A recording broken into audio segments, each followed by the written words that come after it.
मेवात हिंसा को लेकर के एक बहुत बड़ी खबर और एक बहुत जरूरी खबर मैं आपको बताने जा रहा हूं। और इस खबर को अपने सारे काम छोड़ करके इस खबर को तुरंत अपने लोगों के बीच में, अपने दोस्तों के बीच में, रिश्तेदारों के बीच में, अलग अलग ग्रुप में अभी शेयर कीजिए। और यह बात मैं क्यों कह रहा हूं, खबर को शेयर करने की बात मैं क्यों कह रहा हूं, इस खबर को आप देखेंगे, इसकी गहराई को देखेंगे तो समझ जाएंगे। अब मेवात हिंसा को लेकर के तमाम तरह का झूठ फैलाया जा रहा है, अफवाहें फैलाई जा रही है। और उसमें सबसे बड़ा झूठ यह है जो अलग अलग चैनल पर वीडियो बना बना करके बताया जा रहा है कि मेवात में जब हिंसा होती है, तोड़फोड़ होती है, आगजनी होती है, उसके बाद में और उससे पहले महिलाओं के साथ गैंगरेप किया गया, नौजवान बच्चियों को खेत में ले जाकर के गैंगरेप किया गया। इस प्रकार की वीडियो जो वायरल की जा रही है। और इसमें को तो कुछ लोग सामने आकर के, इसका नाम दिया है दिनेश, और ये दिनेश सामने आकर के कह रहा है मेरे सामने हुआ। जबकि हरियाणा में एडीजीपी ममता सिंह, उनका पूरा बयान है और पूरा बयान आपको सुनाऊंगा मैं।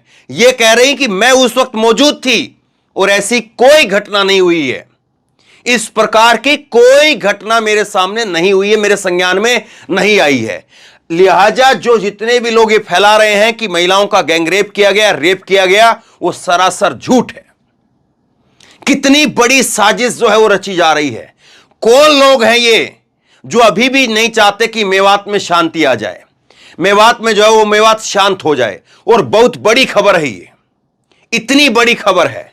ये स्क्रीनशॉट जो है वो मोहम्मद जुबैर ने जो है वो ये शेयर किए हैं। स्क्रीनशॉट मैं आपको दिखा रहा हूं, अलग अलग चैनल के स्क्रीनशॉट है। लेकिन सबसे पहले आप हरियाणा में एडीजीपी को सुनिए। इनको सुनने के बाद जो तस्वीर है वो साफ हो जाएगी। गांव सवेरा ने वीडियो ट्वीट किया और ट्वीट करते हुए लिखा है, नूह में हिंसा के दौरान हिंदू महिलाओं के साथ रेप की खबरों का हरियाणा पुलिस ने खंडन किया है कि इस प्रकार की कोई रेप की घटना नहीं हुई है। नूह में हिंदू महिलाओं के साथ रेप की खबरें, झूठी खबर फैलाने वाले चैनलों के ऊपर एक्शन लेने की बात जो है वो एडीजीपी ममता सिंह ने कहा है। सुनिए जरा ममता सिंह क्या कह रही है, गौर से सुनिए, बहुत जरूरी है। और इस मैसेज को तुरंत लोगों तक पहुंचाइए, ज्यादा से ज्यादा लोगों तक पहुंचाइए। कल से एक सोशल मीडिया में एक नैरेटिव चल रहा है कि नलहन मंदिर पर जिस दिन ये श्रद्धालु फंसे थे, उसके बाद कल से खबर आने लगी है कि उस घटनाक्रम के दौरान कुछ श्रद्धालु महिलाओं के साथ बलात्कार जैसे जघन्य अपराध हुए हैं। मैं आपको बताना चाहूंगी कि यह सब बिल्कुल गलत बात है, अफवाह है। और मैं यह इसलिए अधिकृत रूप से कह पा रही हूं क्योंकि उस पूरे घटनाक्रम के दौरान मैं स्वयं वहां मौजूद थी। इस तरह की कोई भी किसी महिला के साथ घटना नहीं हुई है। जो हुई थी वो मेरा मीडिया के माध्यम से पहले ही मैं आपको बता चुकी कि वहां क्या घटना घटी थी। अतः आप सबसे आग्रह है कि इस तरह की कोई भी अगर आप खबर पढ़ते हैं तो उसको एक अफवाह समझ के बिल्कुल अपना उस पर कोई रिएक्शन ना करें। ये बिल्कुल गलत अनर्गल बातें हैं। ये सांप्रदायिक सौहार्द को खराब करने की और जो हम सबके प्रयास है कि नॉर्मल लाइफ आए उसको बिगाड़ने की कोशिश की जा रही है। आप तुरंत जो है ऐसी कोई घटना का सूचना आपको मिलती है, आप कहीं सोशल मीडिया पढ़ते हैं तो मेवात पुलिस और हरियाणा पुलिस के संज्ञान में लाए। इस तरह के अफवाह फैलाने के वालों के खिलाफ सख्त सख्त कार्रवाई की जाएगी। समझ रहे हैं आप? अब किसको सच्चा मानेंगे आप? इन लोगों को जो सामने आकर के कह रहे हैं। देखिए ये चैनल है A to Z, 11 लाख इसके सब्सक्राइबर हैं और इसने एक व्यक्ति का यहां पर इंटरव्यू ले रहा है और ये इंटरव्यू ये दीवार बता रही है और इसका पीछे का बैकग्राउंड बता रहा है कि ये इंटरव्यू जंतर मंतर पर हुए हैं। जंतर मंतर पर आकर के महिला जो है यहां पर रो रही है। ये जंतर मंतर का सीन है जो बैकग्राउंड है, क्योंकि मैं खूब जो है जंतर मंतर पर रिपोर्टिंग की है लगातार, तो मैं अच्छे से बता सकता हूं आपको। ये मेवात का जो है वो इलाका नहीं है कि कहीं पर मेवात में खड़े होकर के वहां पर कोई चश्मदीद महिला रही हो, उसने जो है वो वहां पर जाकर के बताया हो। अब जाहिर सी बात है जंतर मंतर से तो कोई महिला जाकर के वहां पर कोई यात्रा में शामिल नहीं हुई होगी, या तो कोई जो है वो उस तरह के संगठन जिस तरह से फैलाना चाहते हैं उनसे जुड़ी हुई कोई लोग हो सकते हैं। ये यहां पर जो है इस वीडियो में लिखा है, नूह से बचकर के आए दिनेश का खुलासा, जांच करे सरकार, मेरे सामने महिलाओं और उसके बच्चों को गैंगरेप किया गया, रेप किया गया, बलात्कार किया गया। इसी तरह से इस वीडियो में लिखा है, महिला ने बताया कैसे बचाई इज्जत और जान, जवान लड़कियों को खेत में ले जाकर के किया गैंगरेप। इस तरह की चीजें जो हैं वो बताई जा रही हैं। जबकि सीधे साफ तौर पर हरियाणा में एडीजीपी ममता सिंह कह रही हैं कि मैं खुद वहां पर मौजूद थी। अब बताइए, इनको भी आप ममता सिंह को भी जो है ममता खान बता देंगे और कह देंगे ममता खान तो फलाना जो है वो उन्हीं समुदाय विशेष के लोगों का समर्थन कर रही है, उन्हीं के पक्ष में बयान दे रही हैं। क्या हो गया है? और कौन लोग जो हैं ये मेवात को शांत नहीं होना देना चाह रहे हैं, इसको भी देख लीजिए, पहचान लीजिए। और ये एक दो नहीं है, केवल एक चैनल की बात नहीं है। ये देखिए आप, एक और चैनल है हिंदुस्तान 9 यूपी, और इसमें लिखा है नूह मेवात में कैसे हुआ महिलाओं के साथ बलात्कार, हर रोज आ रहे हैं काले कारनामे सामने, कहां है गायब हुई महिलाएं। और इसमें एक ये व्यक्ति है, इसकी जो है बाइट ली जा रही है, और इसमें जो है वो कहा जा रहा है कि देखिए वो बहन बेटियों के साथ में अत्याचार हुआ, रेप हुआ, फलां हुआ, धमका हुआ, हर रोज जो है वो इस प्रकार की घटनाएं सामने आ रही है। एक और चैनल है, ये देखिए आप, लीडिंग भारत टीवी, और इसमें लिखा है लड़कियों के साथ में मेवात में क्या हुआ, कौन दबा रहा है नूह का सच। और इसमें ये व्यक्ति जो है यहां पर कुछ महिलाओं के कपड़े वपड़े दिखाता है, कुछ जो है ये लोग यहां पर कहते हैं कि कुछ लड़कियां गायब हैं, कुछ महिलाएं गायब हैं। किस तरह से जो है वो चीजों को फैलाया जा रहा है, और ये कितनी खतरनाक बात है। ये आसान चीज नहीं है जिसको आप समझ रहे हो कि कोई छोटी चीज है, चलो लोग इग्नोर कर देंगे, नकार देंगे। थोड़ी बहुत तो जिम्मेदारी बनती है ना साहब। आप कैसे इतना बड़ा बड़ा झूठ फैला सकते हैं? ओप इंडिया पर जो है इस तरह की खबरें चली हैं, कोई एक बाला ट्विटर यूजर है उस पर जो है खबरें चली हैं, ये अलग अलग जो है यूट्यूब चैनल हैं उनके ऊपर खबरें चली हैं, और इनकी क्लिप को काट काट करके जो है वो अलग अलग ट्विटर प्लेटफॉर्म पर जो है वो वायरल किया जा रहा है। ये सीधे तौर पर वो लोग हैं जो नहीं चाहते कि मेवात के अंदर शांति आ जाए। ये वो लोग हैं, इनका मकसद कुछ और नहीं बल्कि यही है कि मेवात की इस खबर को देख करके, पढ़ करके, जिसका भी दिमाग और जिसका भी थोड़ा बहुत भी ध्यान जो है वो शांत है, वो भी आदमी भड़क उठे और वो भी कहे कि देखो भाई इतना गलत हो गया, अब तो जो है चलना पड़ेगा। कल मैं एक वीडियो देख रहा था, उसका अब नाम क्या लूं, वो कह रहा है कि इन लोगों का एरिया जो है 20 किलोमीटर तक है, तो हमारा एरिया 200 किलोमीटर तक है। ये क्यों देश को बांट रहे हैं? क्यों जो है वो एक राज्य में जो है वो लाइनें बांट रहे हैं? क्यों जो है वो धर्मों के बीच में दीवारें खड़े कर रहे हैं कि 20 किलोमीटर तक इनका एरिया, फला किलोमीटर तक इनका एरिया है? जबकि देखिए एक अच्छा काम हुआ है, हालांकि अब इसमें राजनीति है क्या नहीं मालूम नहीं, हरियाणा सरकार के ही डिप्टी सीएम है, हालांकि बीजेपी पार्टी के नहीं है, ये बीजेपी के साथ में गठबंधन है, गठबंधन में सरकार चल रही है। यह है दुष्यंत चौटाला। दुष्यंत चौटाला जो है वो कह रहे हैं कि कुछ लोग गोरक्षक होने का झूठा दावा करते हैं, जबकि उनके पास में न तो गाय है और न वो गायों की रक्षा करते हैं। हरियाणा के डिप्टी सीएम दुष्यंत चौटाला ने गोरक्षकों पर साधा निशाना। और ये गोरक्षक न, ये दुष्यंत चौटाला को आप क्या कहेंगे? देश के प्रधानमंत्री खुद कह चुके हैं कि 80% गोरक्षक वो दिन में जो है वो नेशनल बनकर के जो है वो छवि चमकाते हैं अपनी कि हम तो बड़ा गोरक्षक का काम कर रहे हैं, समाज सेवा का काम कर रहे हैं, और रात में एंटी नेशनल काम करते हैं। खुद मोदी जी का बयान है, लेकिन उस बयान को आरएसएस नहीं मानती है, उस बयान को बजरंग दल नहीं मानता है, नकार देता है, तमाम उनसे जुड़े हुए नेता नकार देते हैं। मैंने आपकी हाल में आपको दिखाया। तो सवाल यह है कि किस तरह से जो है वो चीजें हो रही। इस वीडियो को समय निकाल करके अभी की अभी अपने लोगों तक, दोस्तों तक, जानने वालों तक अलग अलग ग्रुप में पहुंचाइए, ताकि लोगों को पता चले कि कितनी बड़ी जो है साजिश रची जा रही है। और एक बार अगर ये चीज फैल गई तो फिर इसको रोका नहीं जा सकता है। और मैं तो ये कहता हूं कि कहीं से कोई भी व्यक्ति आपको खबर देता हो, मैं भी अगर आपको खबर देता हूं, तो कम से कम जो है उसको एक बार दो बार वेरीफाई कर लीजिए। हालांकि मेरी जुबान से कभी ये नहीं निकल सकता कोई भी गलत चीज जो है उसको मैं प्रमोट कर दूं। अगर कहीं पर कोई चीज होगी तो मैं कहूंगा कि हाँ मुझे अब इसमें डाउट है। और मैं ग्राउंड रिपोर्टिंग के लिए गया, तब भी मैंने वहां पर खड़े होकर के वहां पर कहा कि आप लोग भी अपने लड़कों को रोकिए। मुस्लिम समुदाय के लोगों के बीच में खड़े होकर के, उनके गांव में खड़े होकर के मैंने कहा कि अपने लड़कों को रोकिए। ये जो है वो इस बात का एक्सक्यूज नहीं हो सकता है, इस बात से जो आपको छूट नहीं दी जा सकती है कि कोई मोनू मानेसर या बिट्टू बजरंगी वीडियो बना करके कह देगा कि तुम्हारा जीजा आ रहा है, तुम ये क्या कर लो, तुम वो क्या कर लो, तो वो उसके बाद में फिर क्या करेंगे। वो सही है, वो सही है, लेकिन उसको रिएक्ट करने का तरीका दूसरा हो सकता है, उसको जवाब देने का तरीका दूसरा हो सकता है। उसको जवाब देने का तरीका यह नहीं है कि उसकी तरह हम भी गंदगी में उतर जाएं और हम भी गंदगी में उतर करके सड़क के ऊपर उतर करके फिर वही तांडव काम करें जो लोग वो चाहते हैं। इसीलिए इसके तरीके और बहुत सारे हो सकते हैं। अपने लीडरशिप पर दबाव डालिए, अपने लोगों पर दबाव डालिए और पहुंच करके जो है वो ज्ञापन दीजिए और ऐसे लोगों की गिरफ्तारी के लिए धरना दीजिए। बैठिए सड़क के ऊपर, डीसी ऑफिस में बैठिए, एसपी ऑफिस में बैठिए और वहां पर बैठ करके कहिए कि ऐसा ऐसा फलां व्यक्ति जो है वो आ रहा है। कहां थे उस दिन आपके हुक्मरान? पूछिए उनसे भी सवाल, जो आपके विधायक हैं, सांसद हैं या और लोग हैं, पूछिए उनसे। या जो आपसे वोट मांगने के लिए आते हैं, पूछिए उनसे कि ऐसी ऐसी वीडियो वायरल हो रही थी, तुमने खुद ज्ञापन दिया जा करके? क्या तुमने धरना दिया कि ऐसा व्यक्ति नहीं आना चाहिए? ये सवाल हैं और तरीका यही है। और मैं तो उस दिन यही भी बात कही थी, बहुत सारे लोग मेरी इस बात से इत्तेफाक नहीं रख रहे थे कि आपको लगता है कि फलां लड़का जो है उस घटना में शामिल था, तो फलां लड़के को भी पुलिस के हवाले करिए। उस लड़के को बचाने के चक्कर में आज आप उसको शय देंगे तो उसके चक्कर में कल को 4 लड़के आप ही के बीच के और तैयार होंगे। उनको हीरो मत बनाइए।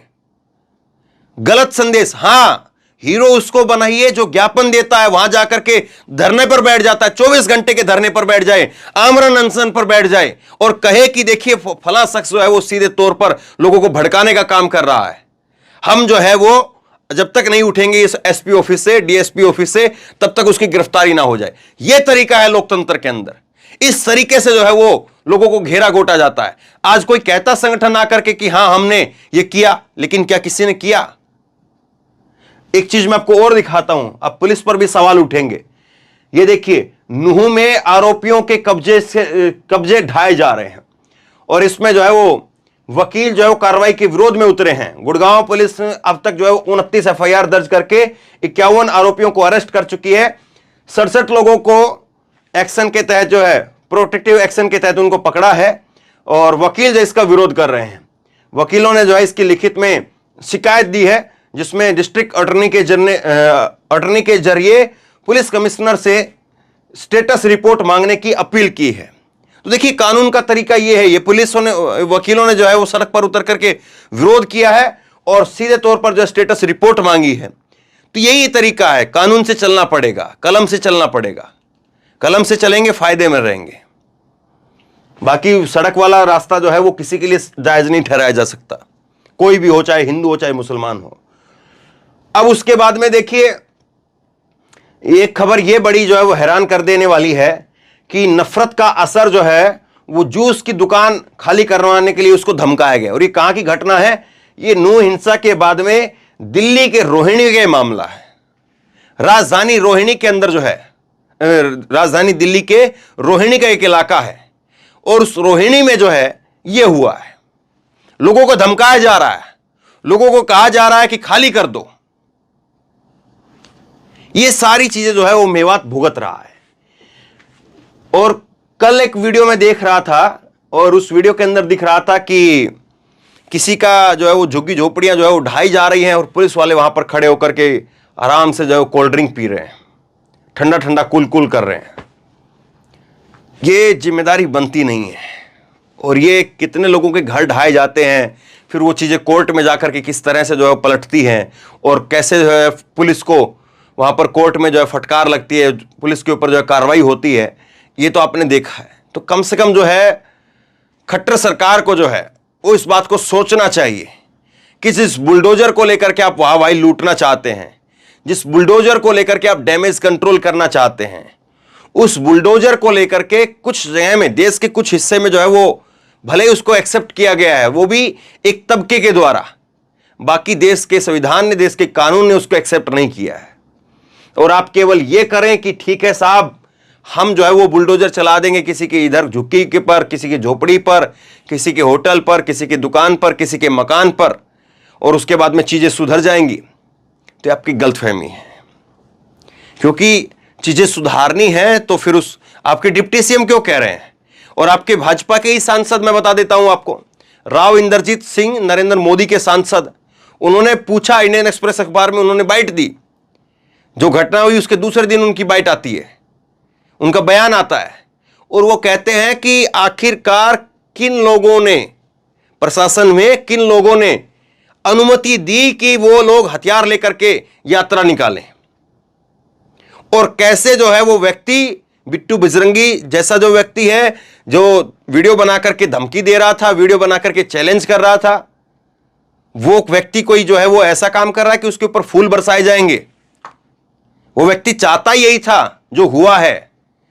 और ये तो शुक्र ये मनाइए कि उस घटना के बाद में तमाम समुदाय, चाहे वो जाट हो, चाहे वो गुज्जर हो, चाहे वो अहीर हो, चाहे वो तमाम ओबीसी के जो है वो अलग अलग जातियां हो, एससी हो, एसटी हो, सब लोग इकट्ठा हो गए और सब लोगों ने इकट्ठा होकर के कहा कि नहीं, हमें जो है वो आपकी आग में शामिल नहीं होना है, हम अपने हाथ जो है नहीं जलाने के लिए आ रहे हैं, तुम करो तुमको जो करना है। और उसके बाद में वो मुट्ठी भर लोग जो है मुट्ठी भर में ही रह गए। उनकी कोशिश ये थी कि मुट्ठी को फैला दिया जाए और लोगों के जो है अपनी तरफ खींच लिया जाए। लेकिन जाट, गुज्जर, अहीर सब लोग जो है, ओबीसी, एससी, एसटी, तमाम लोग, वो तमाम के तमाम लोग जो है वो इनके खिलाफ में खड़े हो गए। और सब लोगों ने, सबके बड़े बुजुर्गों ने कहा कि हम लोग जो है वो इसमें साथ नहीं है। अपने नौजवानों को कहा कि तुमको जाने की जरूरत नहीं है और ये कहा जाना चाहिए। और ये नहीं कहा जाता तो ये मेवात का मणिपुर बनने में देर नहीं लगती। ये मणिपुर की आज की खबर है। मणिपुर के अंदर जो है वो तीन लोगों को जो है मणिपुर के अंदर वो आग के मौत के घाट उतार दिया गया है। 3 लोगों को। यह लगातार हो रहा है। प्रधानमंत्री क्या कर रहे हैं, गृह मंत्री क्या कर रहे हैं, कहां पर क्या हो रहा है। बीच में खबर आई थी कि मोदी जी जो है वो हर 3-3 घंटे में अपडेट ले रहे हैं। अमित शाह ने बताया था कि हर 3-3 घंटे में अपडेट दे रहे हैं। लेकिन हालात क्या है वो आप देख लीजिए। राज्य में फिर से हिंसा भड़क गई है, कई घरों को आग लगाई गई है, 3 लोगों को मणिपुर में मौत के घाट उतार दिया गया है। बिष्णुपुर जिले के अंदर शुक्रवार देर रात उग्रवादियों ने पिता पुत्र समेत 3 लोगों की हत्या कर दी है। गुस्साई भीड़ ने कई घरों को आग लगा दिया उस घटना के बाद में। यह सब कुछ हो रहा है। 160 से अधिक लोगों की जो है वो मौत हो गई है। हड़ताल से जो है वो लगातार 27 विधानसभा क्षेत्र जो है वो प्रभावित है। तो यही मणिपुर जो है वो मेवात बन जाता। बहुत सारे लोग ये कह रहे हैं कि मेवात से, मणिपुर से ध्यान हटाने के लिए मेवात करवाया गया है। हालांकि इन चीजों की पुष्टि नहीं की जा सकती है, लेकिन मेवात का मणिपुर ना बने इस चीज को जरूर रोका जा सकता है। और इस चीज को तभी आप रोक सकते हैं जब अफवाहों को रोकेंगे। तब तमाम तरीके के जो लोग हैं जो लगातार जो है वो अफवाह फैला रहे हैं उनको रोकेंगे। और ऐसे ऐसे चैनल वाले इन लोगों को बॉयकॉट करेंगे, इनकी वीडियो को रिपोर्ट करेंगे, तब जाकर के चीजें रुकेंगी। कोई भी व्यक्ति वो समाज के सौहार्द से बड़ा नहीं हो सकता है। और कोई भी व्यक्ति चंद पैसों के लिए अगर ये करता है तो सोचिए उसका तो फिर क्या ही अंजाम होगा। लेकिन ये साफ तौर पर दिख रहा है। और नूह के अंदर उस वक्त में जो मौजूद थी एडीजीपी ममता जी, इनका जो है वो इनको सैल्यूट करना चाहिए कि कम से कम खरी खरी बात इन्होंने आकर के सामने कह दी। वरना पुलिस का कई बार खंडन आता है ऐसी खबरों के ऊपर तो बस वो ट्वीट भर में आ जाता है। लेकिन खरी खरी तौर पर इन्होंने जो बात कही है निश्चित तौर पर वो हिंसा को रोकने वाली है, निश्चित तौर पर वो लगाम लगाने वाली है। और पुलिस को जो है वो खुद से जो है स्वतः संज्ञान लेते हुए ऐसे लोगों के ऊपर कार्रवाई करनी चाहिए। ऐसे लोगों को कायदे से ही अपनी वीडियो डिलीट करनी चाहिए। हालांकि इन्होंने जो रायता फैलाना था फैला दिया है। ये खुद डिलीट कर भी देंगे तो तमाम जगह पर वीडियो डाउनलोड करके अलग अलग जगह पर वायरल हो रही होगी। तो जिम्मेदारी समझनी चाहिए। जब लगातार वहां पर हिंसा हो रही है, आग भड़क रही है, तो उस वक्त में जिम्मेदारी समझनी चाहिए और जिम्मेदारी के तहत काम करना चाहिए। तो बहरहाल शेयर कीजिए इस खबर को। बहुत जरूरी खबर है, बहुत बड़ी खबर है, लोगों तक पहुंचनी बहुत बड़ी जरूरी है। और अगर नहीं पहुंचती है तो फिर जाहिर सी बात, अगर ये चीजें पहुंचेंगी तो नुकसान होना फिर तय है। इसलिए इस खबर को और ये मेवात के अंदर जो कुछ हुआ है उसको लेकर के एडीजीपी का जो बयान आया है इसको शेयर कीजिए, लोगों तक पहुंचाइए। आप क्या सोचते हैं, ऐसे लोगों के ऊपर क्या कार्रवाई होनी चाहिए? नीचे कमेंट बॉक्स में अपनी राय लिख करके जरूर बताइए। इस वीडियो को खूब शेयर कीजिए और इसी तरह की तमाम खबरों के लिए ऑनलाइन न्यूज इंडिया को सब्सक्राइब कीजिए। साथ में जो बेल आइकन है घंटी उसको जरूर दबाइए ताकि जैसे कोई खबर अपलोड करें उसकी नोटिफिकेशन सीधे सबसे पहले आपको मिल सके। और अगर ये वीडियो फेसबुक पर देख रहे हैं तो फेसबुक पर हमारे पेज को लाइक कीजिए, फॉलो कीजिए और इस खबर को शेयर कीजिए। धन्यवाद।